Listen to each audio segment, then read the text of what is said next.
Se hai un drone DJI come il Lite 1 o X1, probabilmente ti sei chiesto se conviene scattare a 12 megapixel o a 48 megapixel. Molti pensano che 48 megapixel significhi automaticamente una qualità migliore, ma in realtà non è sempre così. In questo video ti spiego come funziona davvero il sensore e ti mostro quando conviene usare una modalità piuttosto che un'altra.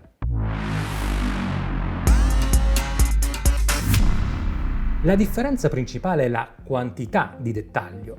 A 48 megapixel il sensore registra un numero molto maggiore di informazioni e produce file più grandi. A 12 megapixel invece il drone privilegia la qualità complessiva dell'immagine, soprattutto in termini di luce, rumore e gamma dinamica. Ed è proprio qui che entra in gioco una tecnologia molto importante. I sensori da 48 megapixel utilizzati su molti droni DJI sono di tipo quad buyer. Quando scatti a 12 megapixel il drone utilizza una tecnica chiamata pixel binding. In pratica 4 pixel del sensore vengono combinati in un unico pixel dell'immagine finale. Questo significa che il sensore raccoglie più luce per ogni pixel dell'immagine, riduce il rumore digitale e migliora la gamma dinamica.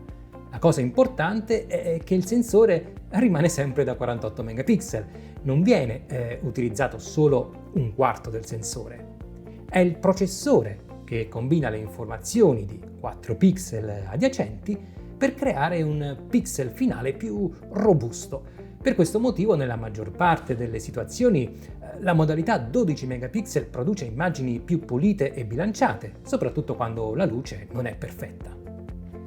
I 48 megapixel hanno comunque un vantaggio importante, il dettaglio. Ti consiglio di utilizzarli quando c'è molta luce o vuoi fare crop in post-produzione, devi realizzare stampe di grandi dimensioni oppure hai bisogno del massimo dettaglio possibile. In queste condizioni il sensore può sfruttare la sua risoluzione elevata in modo efficace. Osservando le immagini si nota una differenza interessante. Il file da 48 megapixel mostra più dettaglio fine, il file da 12 megapixel invece appare spesso più pulito, con meno rumore e una resa complessivamente più equilibrata. Ecco perché molti professionisti utilizzano i 12 megapixel come impostazione predefinita e passano ai 48 megapixel solo quando serve davvero più risoluzione. Il consiglio pratico è semplice: per la maggior parte delle foto 12 megapixel, per paesaggi molto dettagliati, crop importanti o stampe 48 megapixel. La qualità non dipende solo dal numero di megapixel, ma da come il sensore utilizza quei pixel. Se il video ti è stato utile, lascia un like, iscriviti al canale e scrivimi nei commenti quale modalità utilizzi più spesso sul tuo drone DJI. Se vuoi imparare a utilizzare il tuo drone in modo professionale o prepararti anche all'esame Open A1 A3, trovi il link al mio manuale nella descrizione del video. Grazie per l'attenzione e ti aspetto al prossimo video.